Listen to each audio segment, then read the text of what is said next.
It's because I try not to forget my wallet. It's a good reason. That's Not to smart, Derek. forget It's your probably wallet. good to not lose your wallet. Guys, fuck yeah, great ticket times, honestly. Like, Luke, Tebow, really solid.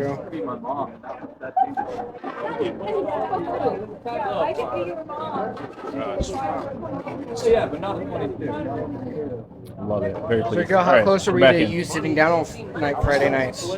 I mean, that was a solid rush. It's a good thing that it ended, but this is Friday and Saturday in a row. They got you down around 1, so I'm liking it. I'm liking it a lot, guys.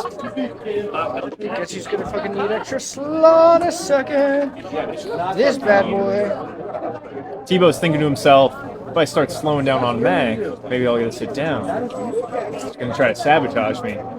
I actually was wondering if I was going too slow and you were going to switch me back, and I was really scared of that. Actually, that's what I was scared of. Nope. Yes, let that fear. You guys know, like, the highest ticket time I saw was 13 minutes, which is, I'm very satisfied.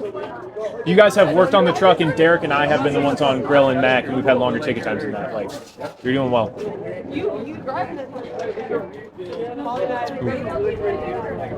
Okay, chip pork. I got noodles for you.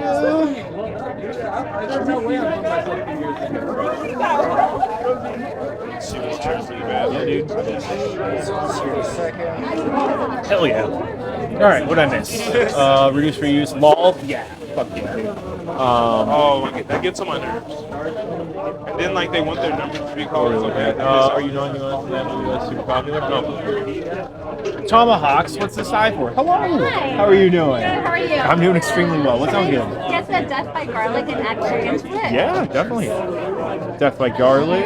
We'll add chicken to it. Anything else for you? And then can I do the 5 cheese? And 5 cheese? Yes. And can I add chicken to that? Of course. We're doing death by garlic with chicken, 5 cheese with chicken. Anything else? That should be everything. Love it. $23. Do you guys have any NFC go Ben? Any whatever sort of payment you have on your phone, we can take. Order 84. Thank you. We do not have the scan one though. So like if you're trying. From here, the girls left the food truck, leaving a friend behind who brought them there. They got home. Originally, it was reported at 1:45. However, that was later corrected to 1:56 a.m. after the family had gotten some digital evidence off of Kaylee's phone. Next, we're going to hear from the coroner who went to pronounce the bodies at the scene.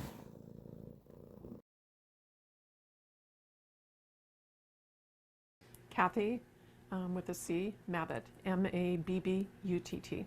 And I'm going to ask you, how long have you been doing this for? I've been doing it for 16 years, and I just got reelected for another 4. So what is it that, or I guess, when did you get the call on Sunday? I got the call just a few minutes after noon that there were 4 homicides, but I didn't go to the scene because of law enforcement doing their investigation first. So I didn't actually go to the scene until about 5 or 5:30.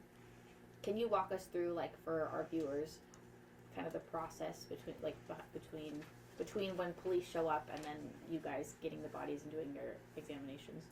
Sure. Well, law enforcement goes through and looks for any evidence, takes videos and pictures of everything in there, and they'll start talking with people. So I don't really need to be there for that. They can't move the bodies. I mean, the bodies have to stay as they were until the coroner gets there. So that's what my job is, to look at the bodies. As a coroner, do you guys do the autopsies and all that? No, we some do if they're an actual medical examiner, but we have forensic pathologists and we contract with Spokane to do that. So in your experience, what is it that you saw when you showed up? Well, there was a lot of blood. It's a very sad scene with 4 murdered college students. You're ruling all 4 deaths homicides? Yes.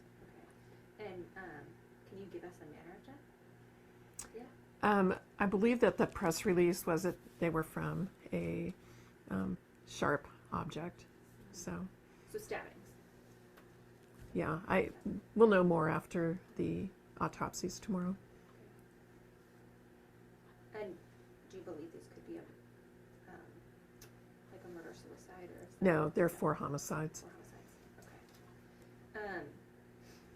Okay. And when it comes to doing the investigation post-autopsy, that falls on you, correct?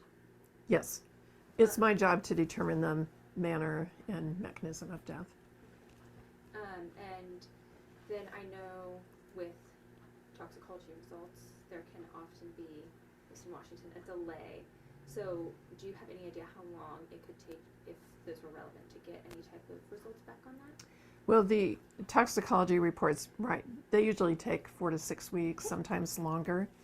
But they might, I don't think they're going to be relevant in the actual manner or cause of death. And do we know how long between the time of death and when police found them, approximately? No, I don't know for sure. Do we have like any, like, could it have been hours? Could it have been a day? Was it maybe close? Like, is there any sort of like time frame there? Not that I'm aware of. Okay, gotcha. And you said the scene was really difficult. I mean, is this something you've had to deal with before in Moscow? Since I've been coroner, there have been at least 2 other multiple homicide scenes that I've been involved in. So.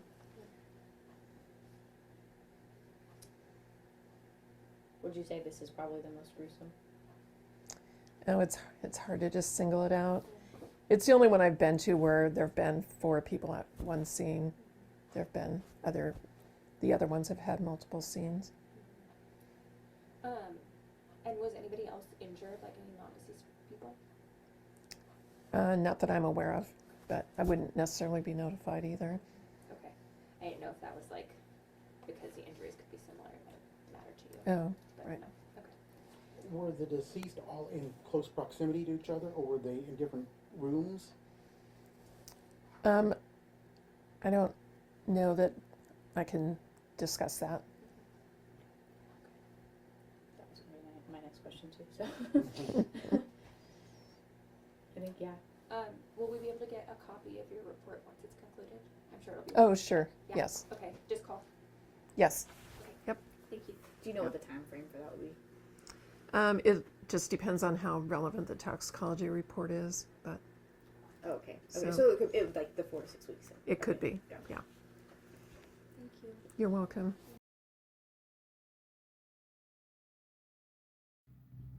The bodies were shipped off to Spokane, Washington. They did come back, and the autopsies were completed.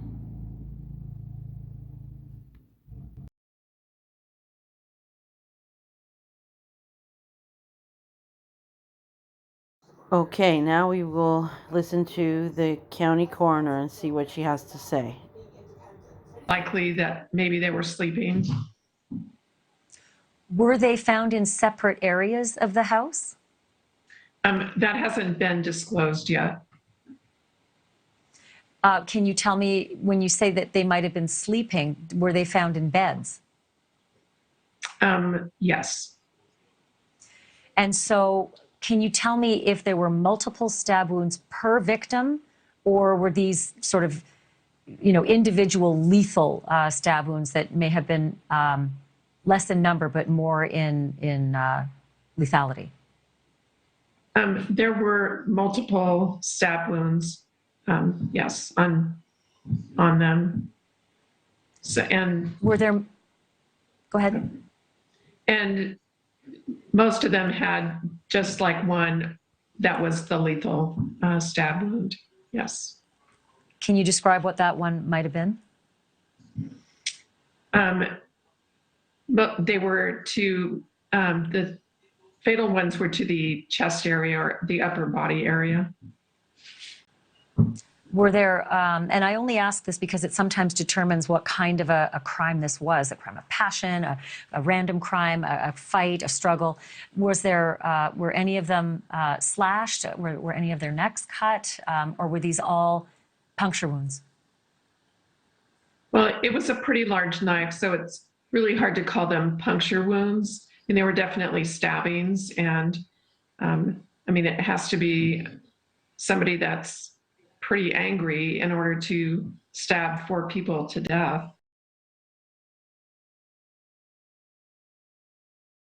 We know a large knife was used in the murder, but early on they stated a specific type of K-bar knife. Let's hear what the county prosecutor has to say about what they may be looking for. Thompson, Mr. Thompson, good morning to you. Good morning. Police there have called this a targeted, isolated attack. Are investigators looking for a particular suspect or suspects this morning? At this point, the investigators are looking at all possibilities. They don't have a specific suspect. They're continuing to work on that. Do you believe that whomever did this is still at large? Yes, we have no one in custody, and the police have been unable to identify who's responsible for these homicides. Is it possible there's more than one suspect? It certainly is possible. That's the purpose of the investigation. That's why we're really hoping for any information from the public that can help the investigators recreate everyone's activities Saturday night and early Sunday morning, and hopefully give them the leads, the information to identify who did this. There's so many things about this case that are so hard to put together. Veteran police officers who arrived at the scene said it was one of the most horrific and gruesome scenes that they had ever seen. Yet somehow there were 2 roommates who were in the house who apparently didn't hear anything. What are the red flags you have there, and are those roommates considered persons of interest? Well, anybody who might have knowledge is considered persons of interest at this point. As far as suspects, I don't believe so. The investigators continue to work hard trying to interview everyone who might have any information and hopefully figure out and identify what occurred and why and who's responsible. As we understand the timeline, and we recognize that this is an investigation very much ongoing, the 4 came home, you know, early in the morning, Sunday morning, let's say 1:45, 2 o'clock in the morning, something like that. The 911 call didn't come until midday the next day. Does that raise any red flags for you? How do you explain that? I think the investigators are trying to ascertain why there was a delay and what actually occurred, what was heard. That's a question that's still out there, and I know they're working on that. We're trying to assist them as much as possible with obtaining search warrants for data and cell records and social media and anything that might help. Do you know who called 911? Can you reveal who reported this? I can't reveal who made the 911 call. The police do know who made the 911 call, though. Obviously, we don't know anything about motive, but the mayor did initially refer to this crime as a crime of passion. Why did he say that? I can't speak for Mayor Betke. He, to my knowledge, there is nothing to indicate that this has been determined to be a crime of passion. We know it's just a horrible crime, and 4 young lives have been lost. And finally, you know, initially, investigators and the police had said the community has nothing to worry about. Now they've sort of said, well, of course we should be vigilant because there is a suspect or suspects still at large. What is your message to that community this morning? Well, I think the fact of the matter is that whoever is responsible for these murders is still at large. The investigators do not know who that person is. From what they've told my office, they believe that this was what they call a targeted attack and not just a random act of violence. And I think they tried to communicate that, but obviously that communication didn't work very well. It's unfortunate for any confusion in the community. People just need to be vigilant and help us however they can. We hope that we can identify who's responsible and get them off the streets as soon as we can. We're sure your officers and prosecutors are working hard there. Thank you so much, Latah County Prosecuting Attorney Bill Thompson. Thank you for your time this morning, sir. You're very welcome. Keep us in your thoughts, please. We will. Thank you so much. Is this clarity or did the story change? The thing that we've been told is that this was targeted. That's one word that's come up, targeted. Can you shed any more light on that? Because even with the students and some of the victims' families, they've almost been frustrated by that, not really knowing what that means. It seems like the word targeted has had different understandings for different people who are listening, and perhaps isn't the best word to use. The bottom line is whoever's responsible for this is still at large. That can't be changed. My understanding is the investigators believe that whoever's responsible was specifically looking at this particular residence, but that's all that they can offer at this point. Can they say whether they were looking at whether the person responsible was looking at a particular individual? I don't think they can say that at this point. They are still, that's part of the investigation, is trying to determine who might have been the target. Do you know inside the house whether the victims' doors were locked into their individual rooms? I don't know that. Were any of the victims found outside of their beds? Like, is it possible some of the victims were not sleeping? As far as the victims who are deceased, I can't say for sure. And that would be one of the details that the investigators would want to protect, because very few people would know the exact location of the victims in the house. Do you know were any messages left behind in the house, like almost symbols from the killer? Because sometimes in other cases, you know, if it was like a fetish killing, they would leave something on the body or write something on the wall. Is there anything like that? I'm not aware of anything like that. Could drugs be involved in all of this? I have not heard that there's any suspicion that drugs played a role in the killings. So not like a drug deal gone bad or something like that? I am not aware of anything like that, no. As we get closer now to 3 weeks, murders of 4 University of Idaho students with no killer arrested or even a murder weapon found, there are still mounting questions about what happened in the early morning hours of Sunday, November 14th. Tonight, one of those questions has to do with something the Latah County prosecutor said, which police later clarified. John Webb has been tracking the developments since day one, cutting through the rumors and speculation as police work to find the killer. John? Yeah, good evening. As the investigation into the death of 4 University of Idaho students continues, authorities have been sending out mixed messages, ones that conflict with one another. Just yesterday, the Moscow Police Department had to walk back claims that were made by the prosecuting attorney Bill Thompson.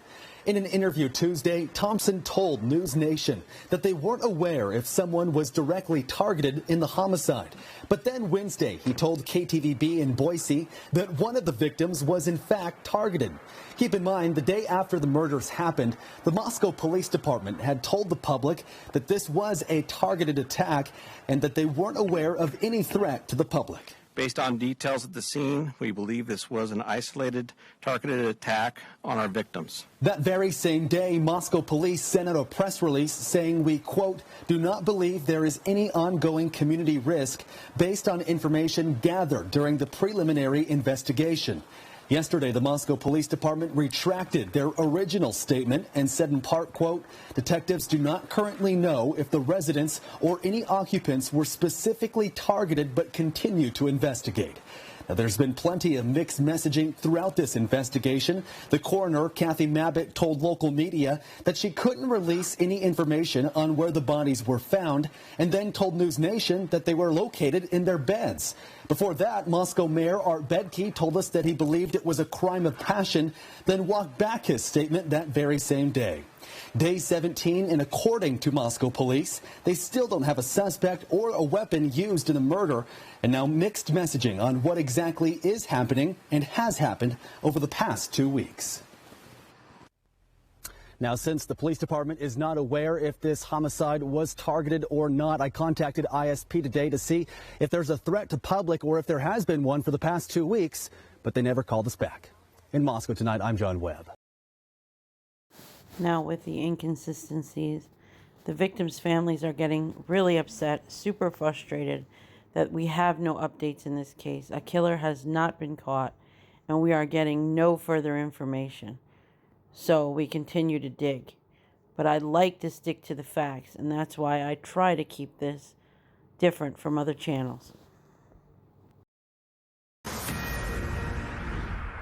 Good evening, America, and welcome to this special edition of Cross Country in Moscow, Idaho.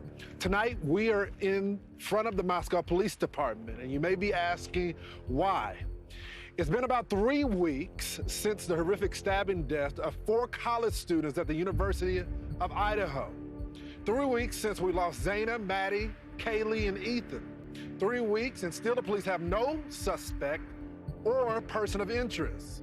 The community has been left in limbo, left with more confusion and more questions. We are on the hunt for answers for them. Moscow deserves answers. The students of the university deserve answers. These 4 young, innocent victims deserve answers, and so do their families.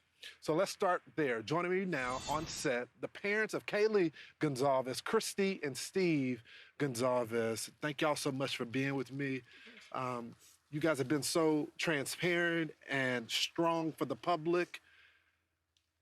Christy, you called the person that did this the boogeyman. Yeah. What did you mean by that?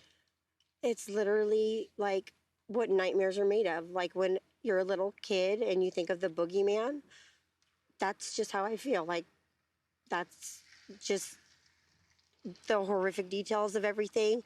Them just having a good time, going home and going to bed, and that's happening to them. Your best friend crawling into bed. Just crawling in bed, Every and girl the in boogeyman America comes. knows what that's The like. boogeyman doesn't, meet you at McDonald's. I mean, the boogeyman comes and snatches you out of your bedroom. Steve, we've been talking. I've been talking to folks in the community. You said something that stuck with me. You said, until this person is caught, you can't sleep in your bed. No. I can't just lay in my bed and do nothing. That's not the way I raised my family. That's not the way I raised my girls and my son. You don't be a victim. You stand up for yourself and you do everything in your power to make sure people hear you. And they're gonna hear Kaylee. They're gonna hear Maddie. They're gonna hear these. The other 2 as well. Yes. All of them. I'm careful saying anything about them because I need to be careful because I can't speak on somebody else's child. But these 2 girls, I'm not trying to be a glory hound, but these 2 girls, I'm gonna do what I can do, and we're not being victims. We're gonna fight. We're gonna figure out how to make sure that we hold everybody, accountable, and we keep eyes and attention on this and get this thing resolved. Steve, you have made it very clear to our audience that you are supportive of law enforcement. You support the investigation. But recently, I've been watching and talking with you, and you're getting frustrated. What does that frustration come from, sir? They put certain people between you and the officers that are making things happen, and those people are like lawyers, and they don't want to say anything, and they don't have the guts to come up and be alpha and be like leaders and say, hey, we might say something that's wrong. We're going to take that hit. So the officers, they look me straight in their eyes. The lead detective looked me in his eyes. I have no doubt he's working as hard as he can, but somebody isn't communicating. There's nothing being released. It seems like they're trying to suppress the story. We want to put rewards out there, like, don't do that. Yeah, I get it. Your town doesn't want to have reward posters posted all over when you come and you do your rush. You're not going to get a lot of students if they see those things. But this community is not going to heal until this guy's pulled off the streets. It ain't going to happen. Think it through. It's not going to happen. He has to be off the streets. We all are working for the same thing. When was the last time y'all heard from the police? Thursday, we looked at our phone records. We want to be accurate. We don't want to sell anyone out. about 3 o'clock on Thursday. And did y'all get an update from the police about the investigation? There was nothing. We have no updates for you. There was no update. They needed me to sign a waiver form so that they could investigate something. Some mail. That was mail related. So we're working with them. We're not selling them out. We love our law support. The FBI, everybody that's here. We just have no information as family, and it gets tough day after day after day. I mean, every day you just wake up and think today's the day. we're going to hear something, and you see these, oh, there's a break in the case, and it'll just be something stupid. The sixth you know? person on the lease that was never there. Stop playing games. This is serious. These are people's lives, and this is the future of this community. There's going to be 10,000, 15,000 kids that come into this community next year, or they don't. So be serious. I had the opportunity to speak to some of my sources, and I've been told that there were differences in the way that the victims were killed. Some were more severe than the other. And this week we heard the target attack walk back and then reverse it back to it being a target attack. What can you tell us about the targeted attack? They have told us that it was targeted, but they told us they can't tell who. We asked specifically, and they said, we'll try to get that information to you. And they got back to us a day or so later, and they said, we're sorry, we can't give you that information. But then a day later, we saw in the news that it was not targeted, or they think the whole house was targeted. But I'll cut to the chase. Yeah. Their means of death don't match. Maddie's They don't. and Kaylee's cause of death, it does not match based on the autopsy report. They don't match. Would indicate that one of them. He doesn't have to may go have up been the target. steps. Let's stop playing games, guys. I need somebody to step up and be an alpha. Be somebody to be a leader. Don't make me do it. I don't want to do it. He doesn't have to go up the steps. Their points of damage don't match. I'm just gonna say it. It wasn't leaked to me. I earned that. I paid for that funeral. I paid for that. It's my right. You ain't taking that from me. Calm down. If you don't want to say nothing, that's your bet. But don't say I'm leaking anything. I paid that bill. Sent my daughter to college to get an education. She came back in the box, and I can speak on that. I was also told from sources that are closer to an investigation, because there was a lot of roommates in there. And this was horrific for those roommates that were there as well. Absolutely. Yeah, absolutely. The preservation of this crime scene. Witnesses tell me that it may have well been preserved because the phone was passed around between one of the fraternity members and the girls. One of them unfortunately witnessed the death, the body there. Can you confirm that? We cannot actually. We know nothing about that whole phone call. We've asked, and it's, I mean, I know that a lot of people want to know, but that's just not our agenda. We just are like, somebody called 911, somebody was reported unconscious. We don't really know. I mean, we've heard so many different things, and nothing has been clarified or been told to us at all. And I mean, I don't know if I personally have asked anything about that. I don't know if you have asked that, but we know that this is getting 3 weeks in, and it's starting to get, we don't want it to go cold. We're reaching out. I've reached out to friends down in California today that have connections that we're hoping to raise some money to get a reward, to get a private investigator. Third party. Third party. Why go the private route? Do y'all worry that at the end of this week that this case may be 100%. cold? We're scared. When you We're tell me you scared. don't want a photo up there with the reward offering information, that kind of sounds like you're trying to like suppress the story. I mean, why do you not need help? But hey, I could be wrong, and you officers, I apologize if I'm wrong. Yeah, I want to. absolutely. Please forgive me. Please forgive me.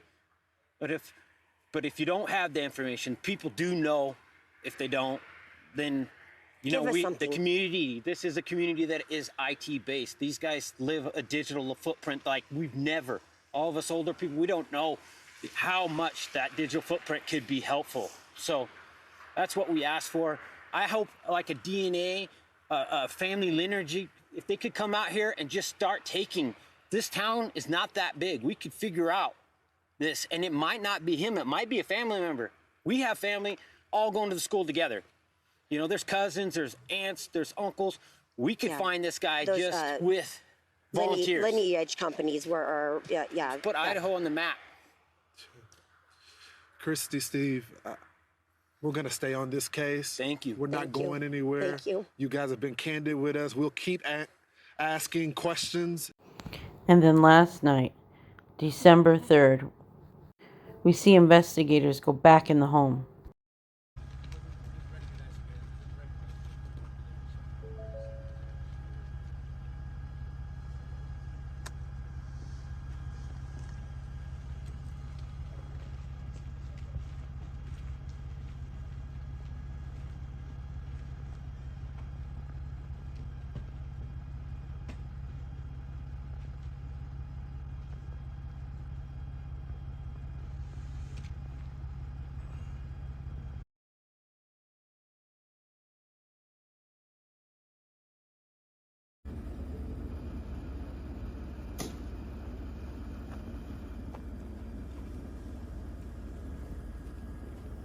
They clearly have several bags of evidence within their hands.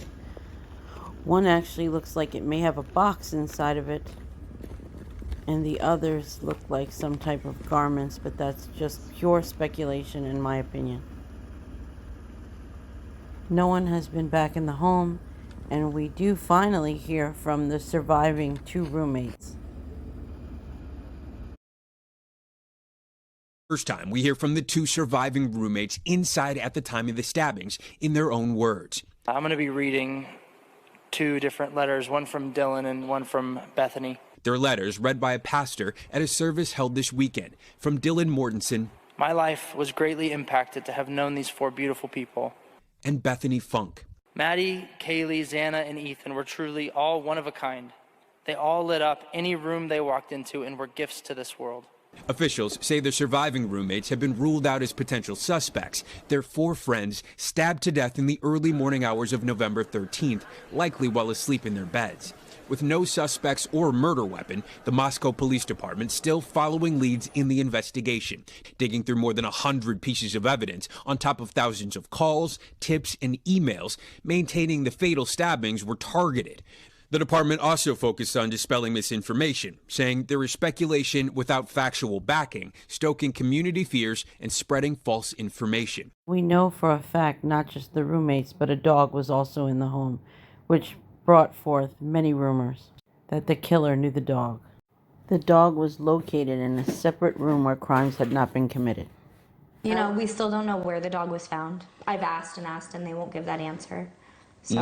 And the dog going to the Humane Society. Yeah, we do know that he wound up going there, but just where he was found in the home. But I mean, could he have had blood on him? That's the question. We don't know. We'll never know. Could he have jumped on That them chain's and been broke. scratched them, and because he was a jumper? Could that person have hair on him? I mean, I don't know. Was he a barker? Nope. Not at all.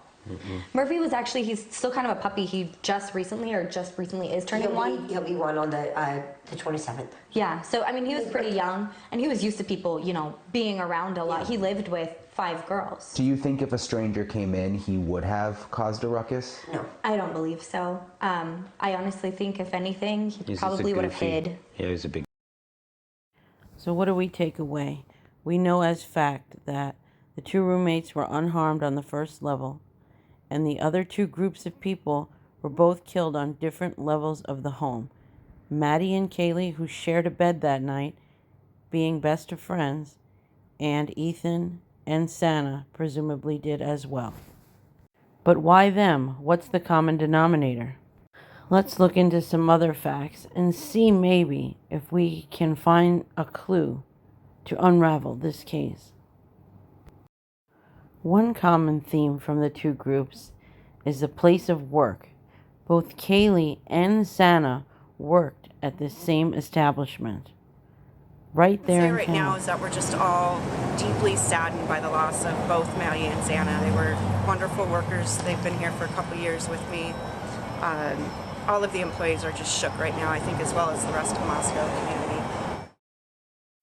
Could someone have been watching the girls from the restaurant, or the killer somehow be tied to this establishment?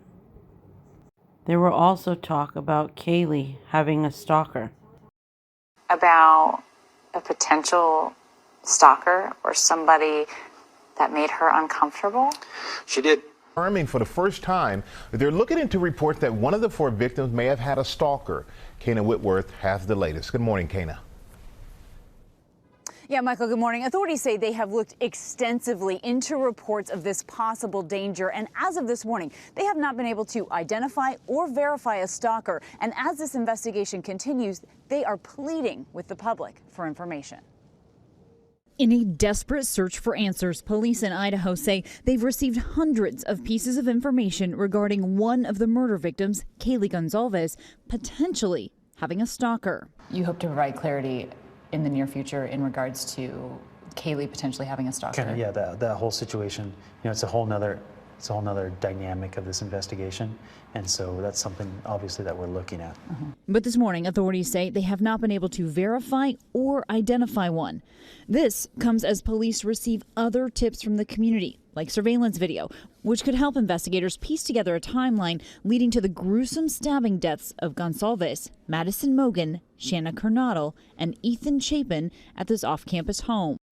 Here we can see the layout of the house. Kaylee and Maddie's rooms are on the 3rd floor with a balcony. Xana and Ethan were on the 2nd floor, and the remaining roommates who were unharmed were on the 1st floor. Here's the view from the inside, where you can see Maddie's room, where the victims were found, is on the 3rd floor, left bedroom.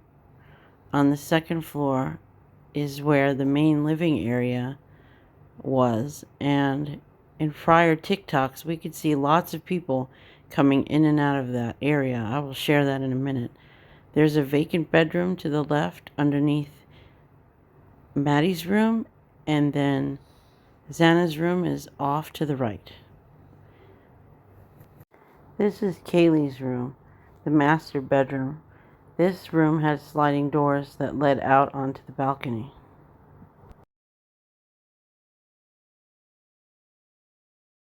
These are the additional bedrooms in the house. I believe this may be Xana's room, and this is Maddie's room because it's on the 3rd floor with the railing.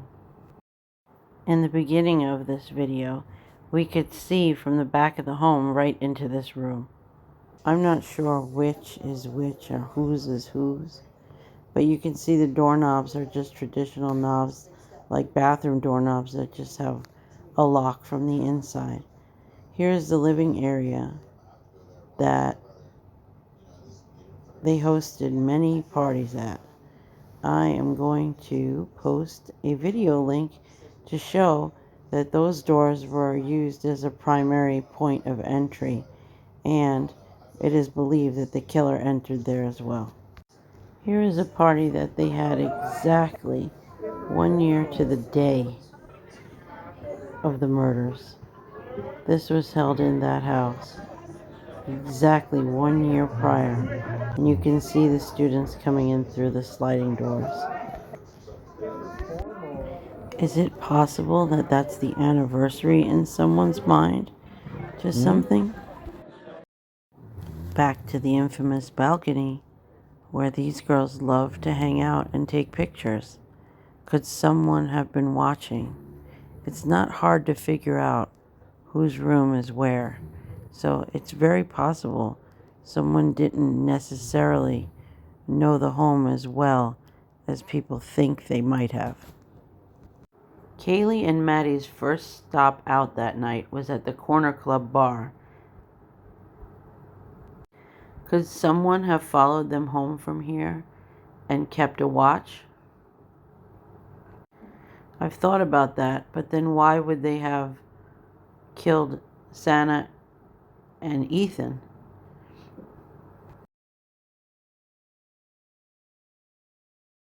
This is Jack Decor. Many people speculated that he was a part of the crime, as several phone calls were made to him just prior to 2:30 in the morning. However, he has been ruled out as a suspect at this time. The surviving roommates, the male in the grub truck surveillance video with the hoodie, the private party driver who took them home, Jack Decor, who they're referring to as the person that they called, any individual that was there during the 911 call, and the person who was number 6 on the lease were excluded from persons of interest at this time. This is Maddie's boyfriend, Jake Schreiger, who the family has adamantly defended to not be involved in this crime. However, he has not been listed on the police statements. All the girls in the house belong to a sorority, the same sorority except for Kaylee. And I think the theme that we have to remember is the 3 girls lived at the house. Ethan did not. So could this have been a case of mean girls? Everyone assumes a man committed this crime.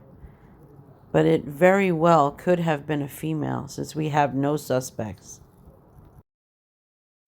Ethan belonged to the Sigma Chi fraternity, and that chapter house is an eye shot from the house where the murders took place.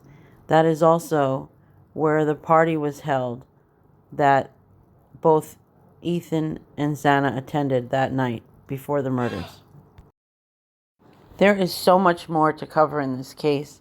People who have been suspected and interviewed, as well as some other details that I'd like to cover. So stay tuned for part 2. Don't forget to share, like, and subscribe, and definitely hit that notification bell so you don't miss any updates in solving this horrific crime.